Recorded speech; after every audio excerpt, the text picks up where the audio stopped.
The silence in the house was broken only by the soft sound of Isabella's little feet running through the living room. She held her tablet as if it were just any toy, exploring the corners of the house with curious eyes. Brian, her father, was focused in the kitchen, chopping vegetables for dinner. Since Isabella's mother had passed away, the two had been living alone in the comfortable house in the suburbs of Portland, Oregon. Brian did his best to raise his daughter, but the responsibility and the weight of being a single father often overwhelmed him. "Dad," Isabella called, tugging at his t-shirt. "When is Katie coming?" Brian smiled, still chopping the carrots. "Soon, sweetheart." Excited to see her, Isabella hesitated, biting her lip. Her big brown eyes reflected curiosity and something she couldn't quite explain. Katie had come into their lives not long ago, but her frequent visits and the reserved smile her father showed only made Isabella uncomfortable. Something was bothering her, a feeling she couldn't put into words. Shortly after the doorbell rang, Isabella ran anxiously to the door. Her heart was racing. Something inside her mixed excitement with a slight unease. When she opened the door, she found Katie with a bright smile, her eyes sparkling, and several shopping bags gently swinging in her hands, along with her brother Benjamin. "Hi, Isabella," Katie said in her usual cheerful voice. "I brought you a present." She bent down, taking a small silver package from one of the bags and handing it over gently. Isabella accepted the gift with a shy smile, her hands wavering for a moment as she held the package. "Thank you," she murmured, her voice almost inaudible. Even though she tried to be polite, there was tension in her tone, a silent confusion. How should she react to the woman who would soon become part of her family? Dinner went smoothly, with laughter and lively conversations between Katie, Brian, and Benjamin. They exchanged affectionate glances, smiles that revealed their newly discovered intimacy. However, Isabella barely touched her food, watching the scene before her with distrust. Her mind was elsewhere, trying to understand the uneasy feeling that weighed down the atmosphere. Something was wrong, but she didn't know what. At a moment of relaxation after dinner, Brian got up to take a call in the hallway while Benjamin went to the kitchen to get more drinks. Isabella took the opportunity to grab the tablet next to her. She tried to distract herself, but out of the corner of her eye, she noticed a strange movement. Her gaze shifted to the kitchen, where Katie and Benjamin were. Katie smiled, and then something unexpected happened. They kissed. It wasn't a casual or quick kiss. It was deep, intimate, a gesture full of secrets. How do brothers kiss like that, she thought. Isabella froze. She knew what a kiss was, but she didn't understand why Katie was kissing her brother if she was going to marry her father. Her mind raced, trying to process what she was seeing. With trembling hands, she activated the camera on her tablet and began recording, capturing every detail of that moment. There was no sound, but the image showed everything clearly. The kiss, the mysterious man. With each passing second, Isabella's heart pounded faster. When Brian returned to the living room, everything seemed normal again. He lightly kissed Katie on the cheek, oblivious to what had happened seconds before.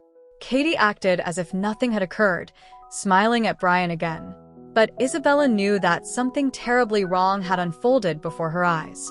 She stopped the recording and, with heavy breathing, put the tablet down, unable to decide what to do with what she had just witnessed. The next morning, Isabella woke up before sunrise. Her eyes were puffy from a restless night, her mind still full of the disturbing images she had witnessed. The tablet was still in her hands, an uncomfortable reminder of what she had recorded. Slowly, she went downstairs, hearing the sound of laughter echoing from the kitchen. Her father's laugh, Brian's, was unmistakable, loud, warm, full of life, so different from how Isabella felt at that moment. When she reached the kitchen door, she saw them. Katie was there, her blonde hair impeccable, stirring the coffee as if what had happened the night before was just a figment of her imagination. She seemed relaxed, laughing at something Brian had said, her face illuminated by the soft morning light. The environment was cozy, but to Isabella, it felt like a facade. Everything around her was wrong. "Good morning, sweetheart. Did you sleep well?" Brian's voice broke her thoughts. He walked over with open arms, picking her up as he did every morning. He spun her around, laughing, but Isabella couldn't muster the slightest smile. Her body was stiff in her father's arms, her heart racing. Brian noticed his daughter's hesitation and gently set her back down, concerned. "What's wrong, princess?" Isabella kept her eyes fixed on Katie, who was now stirring her coffee with annoying calmness. Her fingers trembled slightly, and her throat felt tight, but she knew she couldn't hold back what she had seen anymore. Something inside her demanded the truth be told, even if everything changed afterward. "Dad." Her voice came out low, almost suffocated by fear and uncertainty. "Yesterday, I saw Katie kissing Uncle Benjamin." The sound of her words echoed in the kitchen like thunder. Brian's laughter stopped abruptly. He ceased pouring juice and looked at his daughter with a look of pure surprise, his eyes searching to understand what she had just said. He crouched down, bringing his face to Isabella's level, trying to stay calm. "What are you saying, honey?" He frowned, trying to decipher his daughter's face. "You must have been dreaming, sweetie." Isabella shook her head vigorously, the pain visible in her eyes. "It wasn't a dream, Dad. I saw it for real. I was awake." Her voice began to falter, her eyes welling up. Memories of the previous night intensified, making her breathe faster. Katie, who had been silent until then, let out a nervous laugh. It was forced, almost robotic. "Oh, Brian, kids have such vivid imaginations. She probably confused things. Right, sweethearts?" Katie gave Isabella a condescending look, as if the girl was just making up some story. But Isabella wasn't willing to give up. The recording was there in her hands, and she knew she needed to show it. "I recorded it on the tablet," she said, her voice firmer now, raising the device towards her father. Brian looked at the tablet for a moment, the incredulous smile still on his lips. He couldn't believe it was true. "Princess, what you recorded," he said, trying to calm her, "is just a brotherly hug. It's normal. Go inside and play, okay?" Isabella slowly put the tablet down. She looked at Katie again, and this time noticed something different in the woman's smile. It wasn't the warm smile she gave to Brian, but a cold, empty smile, as if she was challenging Isabella to keep trying. That expression made it clear to the girl that Katie wasn't worried. She knew no one would believe her. Isabella lowered her gaze, her shoulders slumped in defeat. She was alone.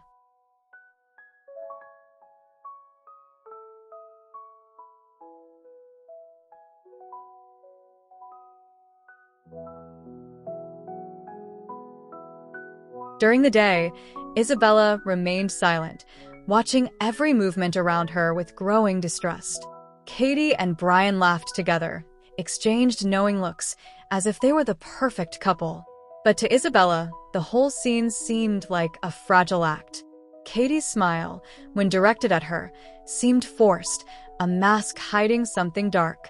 Sometimes, Isabella caught Katie giving her looks that made her stomach churn, cold, direct, almost challenging. It was as if the woman was trying to tell her, without words, "Stay quiet." Isabella felt a wave of helplessness with every glance. She tried to understand how her father couldn't see what was right in front of him. The complicity between Katie and Brian, which might have been comforting before, now felt like a threat. It was as if they were living in different worlds, and the distance between Isabella and her father was growing by the second.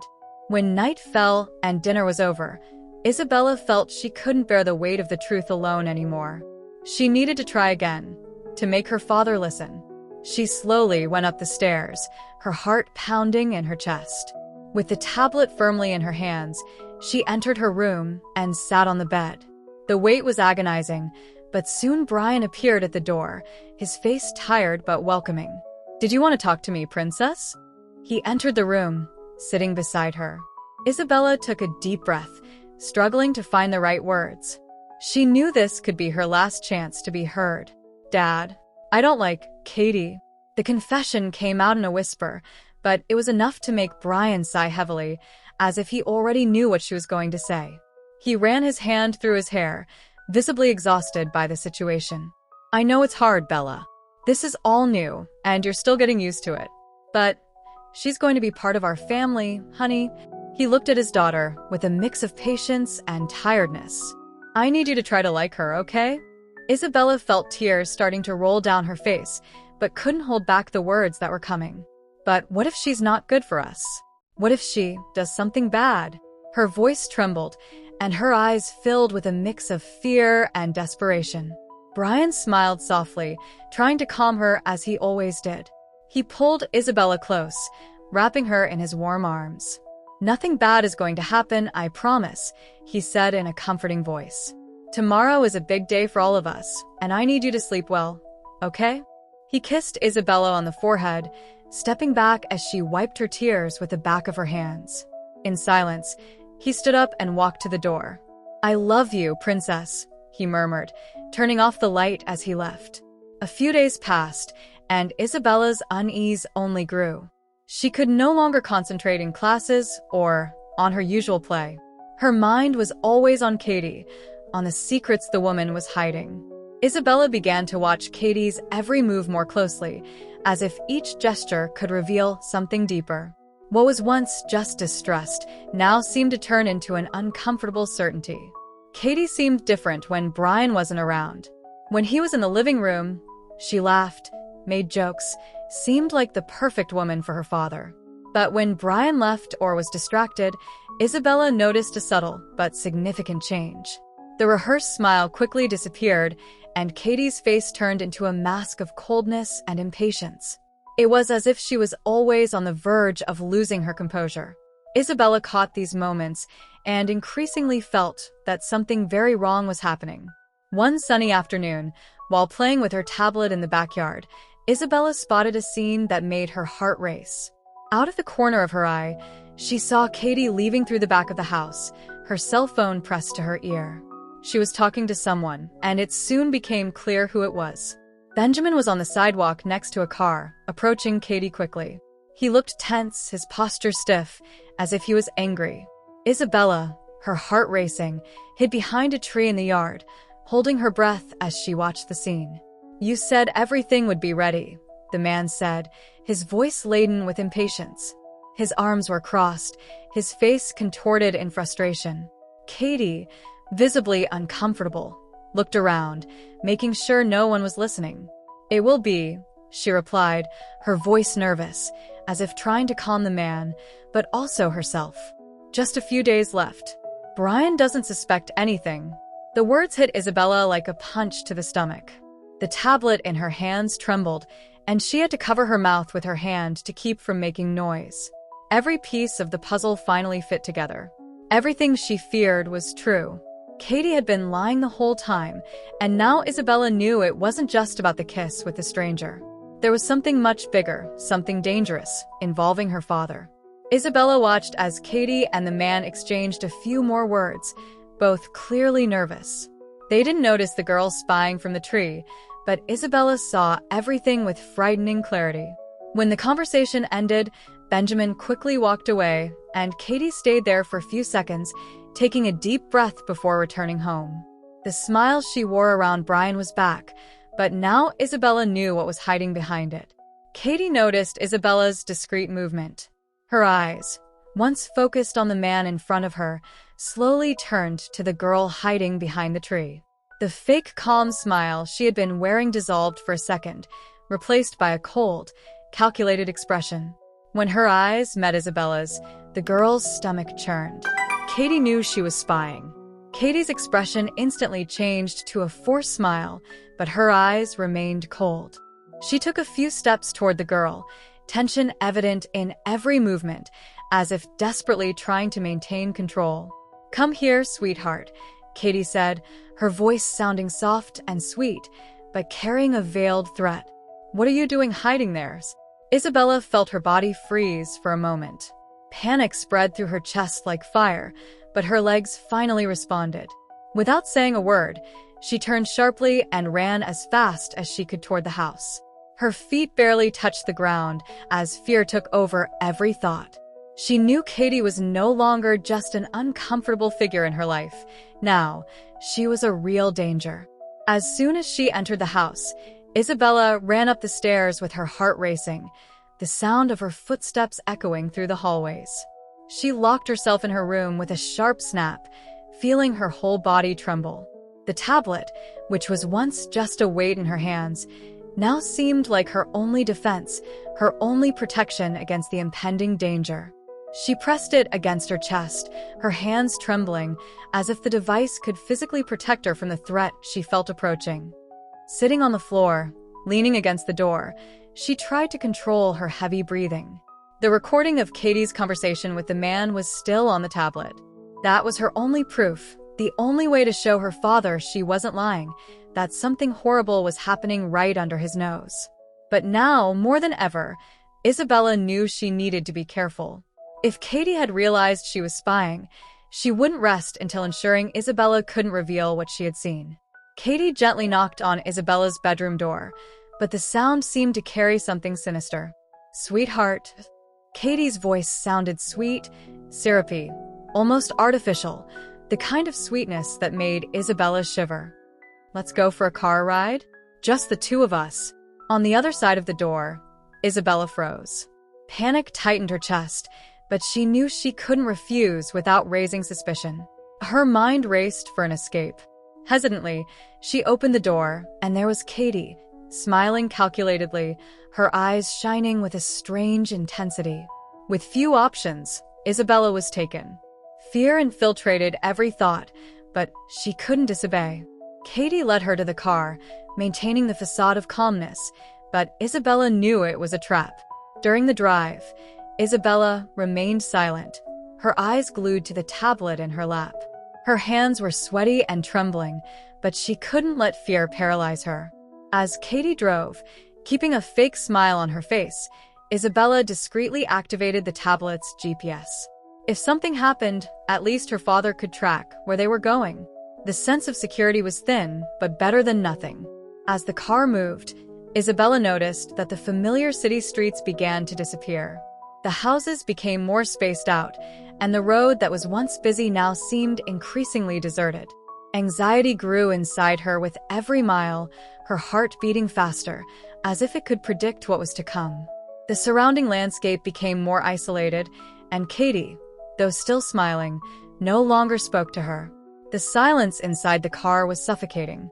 Finally, after what felt like an eternity, Katie turned the car onto a dirt road leading to a clearing. The trees formed a sort of tunnel, blocking the view of anything beyond the path ahead. Isabella began to feel a sense of despair creeping through her body, and she squeezed the tablet tighter. The car came to a sudden stop, and Katie turned off the engine. The place's silence was almost deafening. Katie remained silent for a few seconds, staring into nothing in front of her, before slowly turning to Isabella, her smile still in place, but her eyes revealing something else, a coldness, something dark that Isabella only now fully realized. "You know, sweetheart," Katie began, her voice still sweet, but now with a hint of threat. "You shouldn't meddle in adult things." The words hit like a blow. Isabella swallowed hard, feeling her heart race. She knew that moment wasn't just a warning, but a real threat. The isolation of the clearing, the silence, and Katie's imposing presence beside her turned the place into a prison with no way out. Isabella stared at Katie with wide eyes, her small fingers clutching the tablet so tightly her knuckles turned white. Fear pulsed within her, each heartbeat echoing like a drum in her ears. But there was something deeper than fear, something that kept her standing her ground, a spark of courage that refused to be extinguished. She knew that if she let fear win, she would lose any chance to protect herself and her father. Katie watched her closely, like a predator about to strike.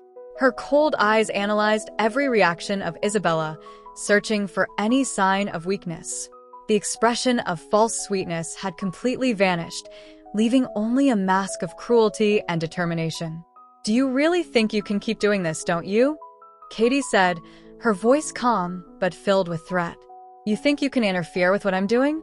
You're not going to tell your dad anything about this." Isabella's stomach churned, but she knew that moment was crucial. With trembling hands, her fingers subtly slipped to the tablet's recording button. The device was already ready, and she pressed the button without Katie noticing, activating the camera again. The screen flashed silently, capturing every word, every nuance of the tension between them. "If you tell, it'll be much worse for you," Katie continued, her voice now low and cold. "You have no idea what I'm capable of doing." She leaned a little closer, invading Isabella's space, trying to intimidate her with every word. "And believe me, sweetheart, no one's going to believe a child with such an imagination." Isabella swallowed hard, fighting against the terror threatening to paralyze her. Every word Katie spoke cut like a blade, but the girl forced herself to stay in control. She knew that even with fear clutching her chest, she couldn't falter.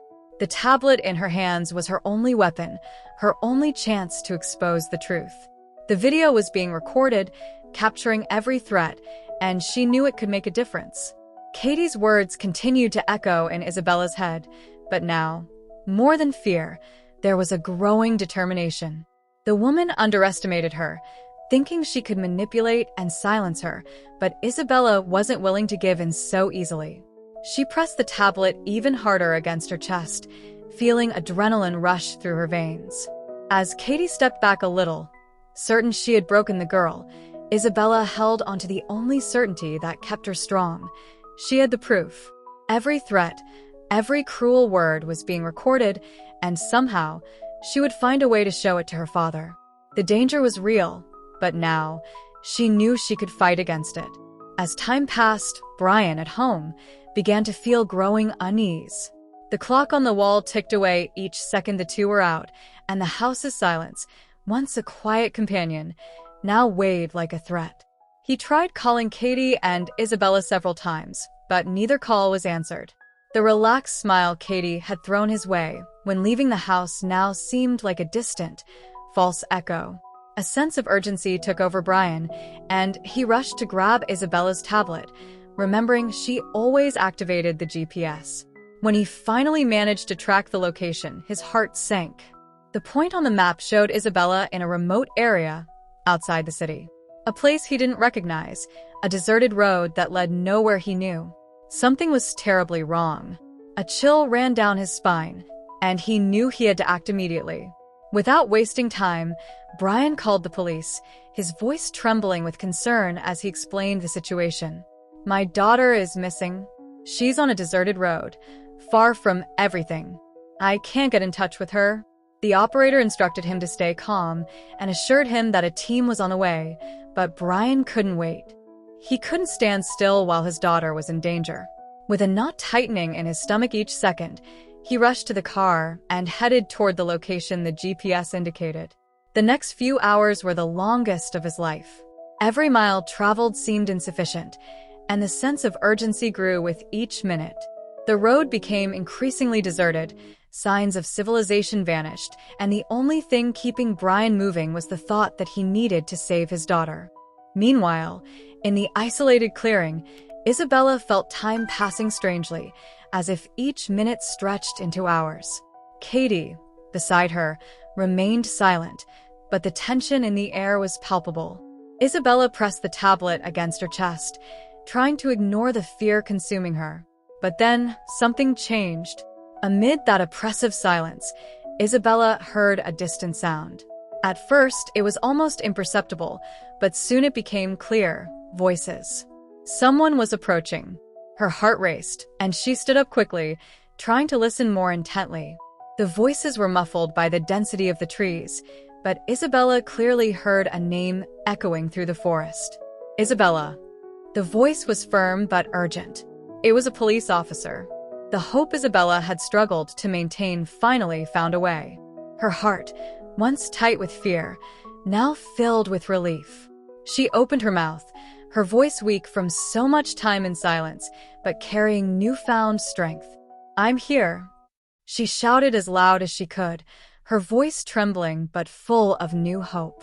The sound was briefly lost among the trees, but she knew she had been heard. She felt hot tears streaming down her face, relief so great her body felt lighter. They found her. When Brian finally spotted Isabella among the trees, his heart nearly stopped. He ran toward her, his eyes teary, his legs heavy from exhaustion and anxiety that had consumed him during those desperate hours of searching. When he reached her, he didn't hesitate for a second. He enveloped his daughter in a tight embrace, almost squeezing her against his chest. Tears streamed down Brian's face uncontrollably, his breath heavy, as he held her as if he would never let go. Isabella, her face pressed against her father's chest, began to cry silently, her small hands clinging to his neck with all the strength she had. That embrace was her anchor, the only thing that made her feel safe again after the terror she had faced. Dad. Isabella cried out, stretching her arms toward him. Brian ran toward her, picking her up and holding her tightly, as if he would never let go. Warm tears streamed down his face as he held her desperately. My God, Isabella, what happened? I was so worried. His voice was trembling, and he couldn't stop crying, relieved to have her back in his arms. Isabella, exhausted and still trembling with fear, rested her head on her father's chest. Finally, she was safe. The feeling of being in his arms brought a relief she hadn't felt in a long time, but her heart still carried a heavy burden. She knew she needed to talk, to tell everything that had happened. She couldn't wait any longer. Dad. Isabella murmured, her voice weak but firm. Katie, she took me to the forest. Said I couldn't tell you about what I saw. Brian slightly pulled away, looking at his daughter with wide eyes, his breath catching with confusion. Katie took you to the forest? He could barely process what he was hearing. What are you saying, Isabella? Isabella nodded, pressing the tablet against her chest, her eyes still teary. I recorded everything. You need to see it, Dad. Brian could hardly believe Isabella's words. Katie, the woman he was planning to marry, had taken his daughter to the forest? His mind refused to accept that reality. How could he have been so blind? The police officer beside him, observing the reunion, quickly intervened, seeing the seriousness of the situation. Mr. Brian, we need to see that recording now. It could be crucial for our investigation. Isabella, her hands trembling, handed the tablet to the officer. Brian watched silently, a mix of fear and disbelief on his face. He couldn't understand how all this was happening. The video began to play, and the truth came to light like a cruel blow. The footage showed Katie arguing with a man Isabella had recorded secretly. Katie's words were clear and cold. She talked about Brian's money, about the plan to marry him just to secure the financial future, and the most terrifying part, how Isabella was an obstacle that needed to be removed. She should never have found out. Now, I have to take care of this before everything falls apart, Katie said in the video, unaware she was being recorded. Brian felt the ground disappear beneath his feet. The woman he loved, the one he dreamed of sharing his life with, was a fraud. Worse, she had threatened the safety of the most important person in his world, his daughter. He fell to his knees, his hands trembling as he watched the video. No, this can't be happening, he whispered, his voice choked with pain. His hands went to his head, and he began to pace, unable to calm down. I trusted her. How could I have been so stupid? He murmured, the feeling of betrayal weighing like an anchor on his chest. Isabella, seeing her father break down, remained silent. She knew she had done the right thing by telling the truth, but it was still hard to see Brian so devastated. The police officer, noticing Brian's state, stayed firm. Sir, we need all of Isabella's devices for the investigation. That video is clear evidence. We're going to act now to find Katie and that man. Brian, still trying to process reality, nodded mechanically and handed over the devices. All he wanted was justice. Meanwhile, outside the police station, the search for Katie had already begun. Helicopters were scouring the area, and patrols were surrounding the forest and nearby towns. Brian stayed at the station, with Isabella asleep in his arms. She was exhausted, and he held her carefully, trying to calm his own breathing. Guilt consumed him. I should have protected you, he whispered to his sleeping daughter. Hours dragged by. Every sound of a door opening made Brian hope for news, his heart always on the verge of exploding. Finally, a police officer entered, his expression serious, but with a hint of relief. Mr. Brian, we have an approximate location for Katie. She was seen at an abandoned house on the outskirts of Hillsborough. Brian immediately stood up, his body tense. "I want to go with you," he said firmly. The officer hesitated. "Sir, as much as I understand your desire, we need you to stay here. This is a dangerous operation. We're going to bring her back in custody." Brian fought against the urge to insist, but he knew it was best for Isabella if he stayed.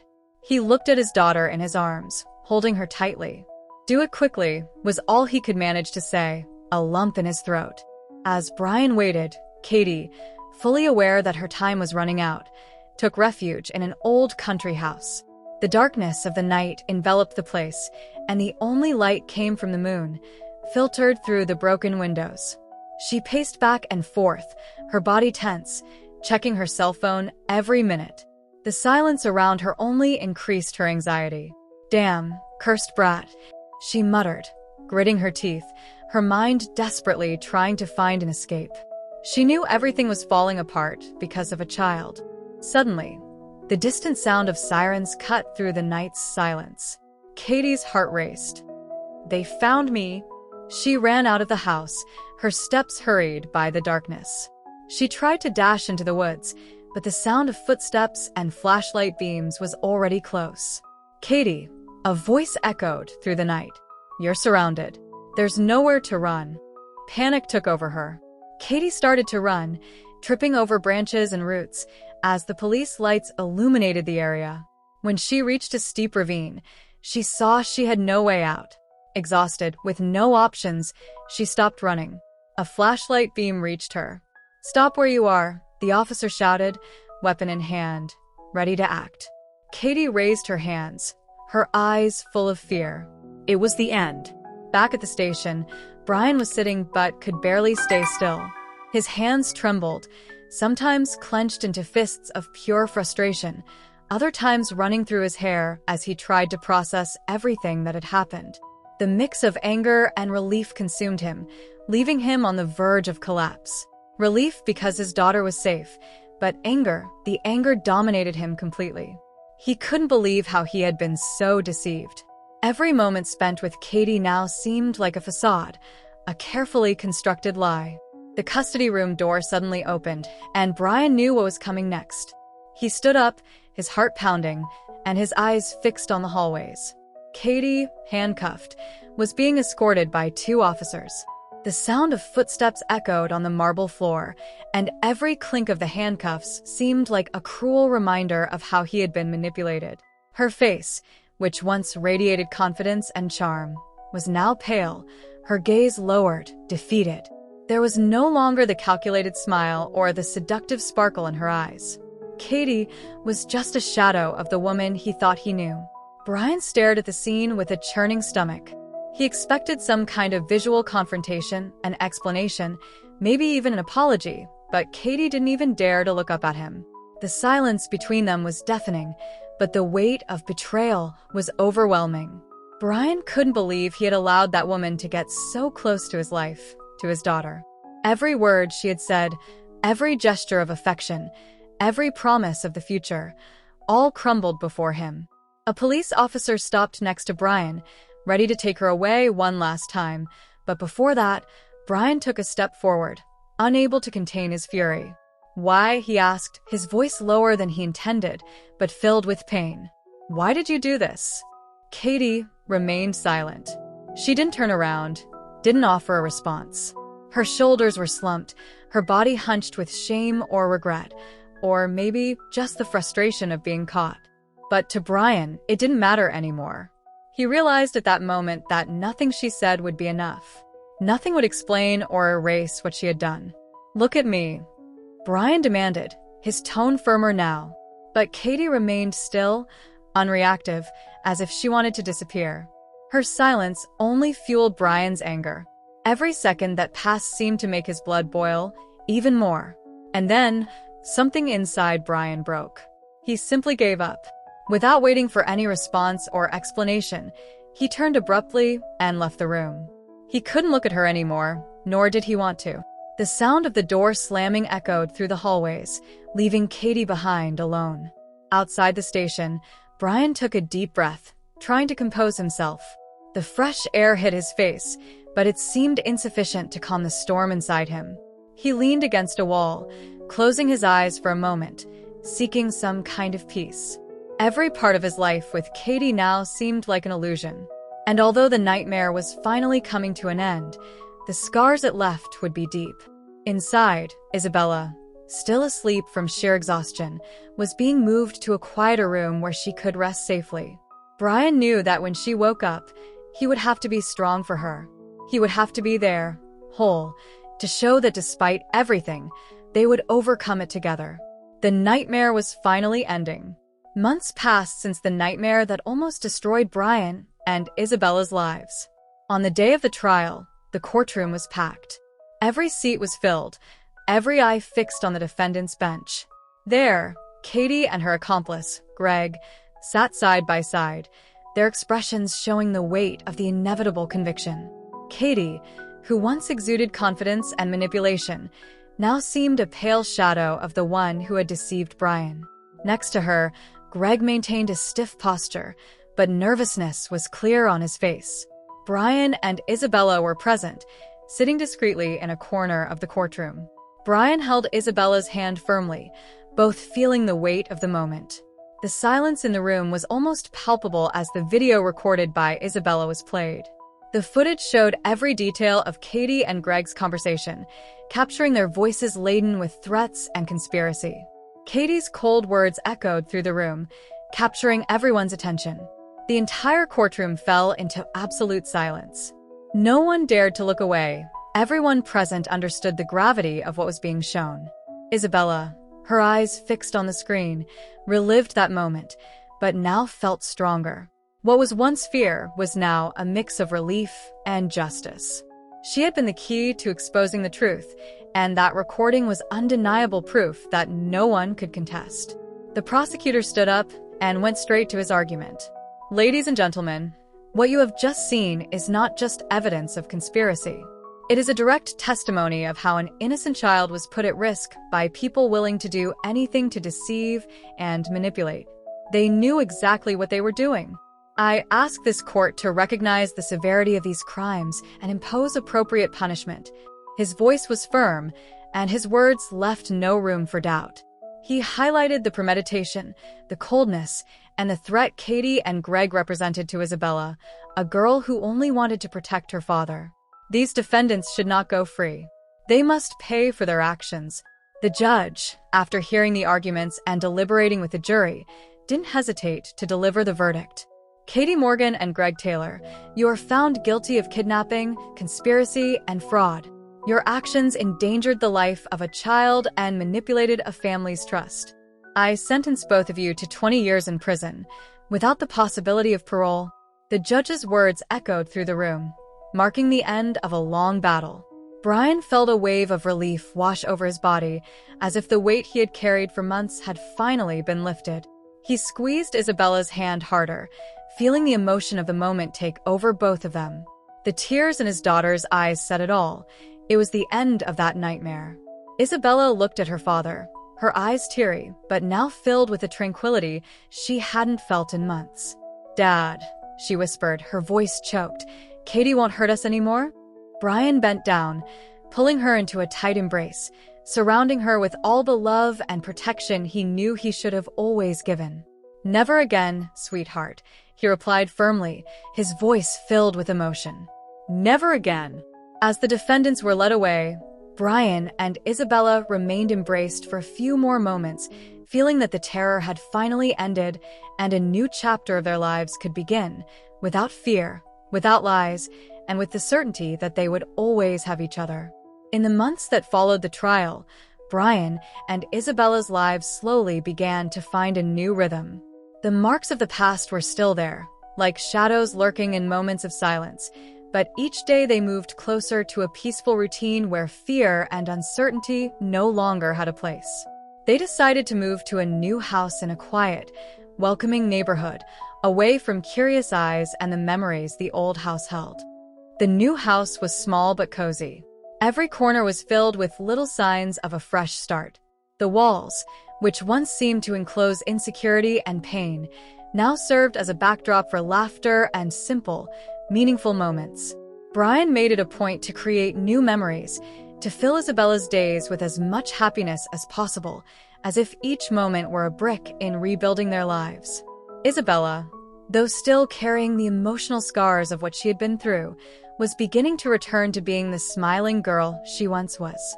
Gradually, her nightmares became less frequent, and the fear that was present in every glance started to fade.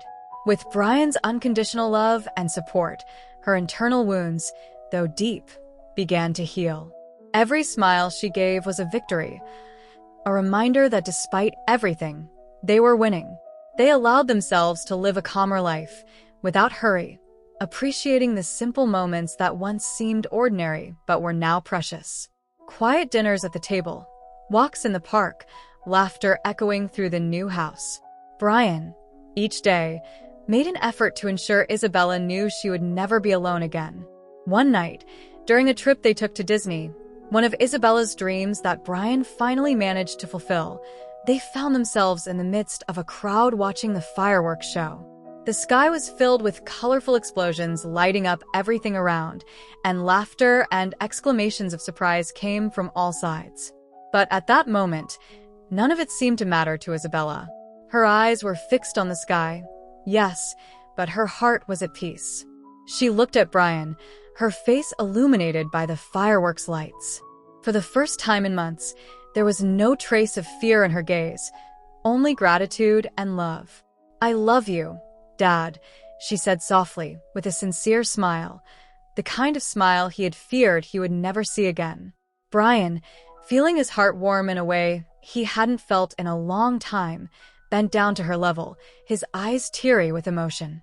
He pulled her into a tight hug, feeling her body's warmth against his, and whispered, "I love you too, my little one.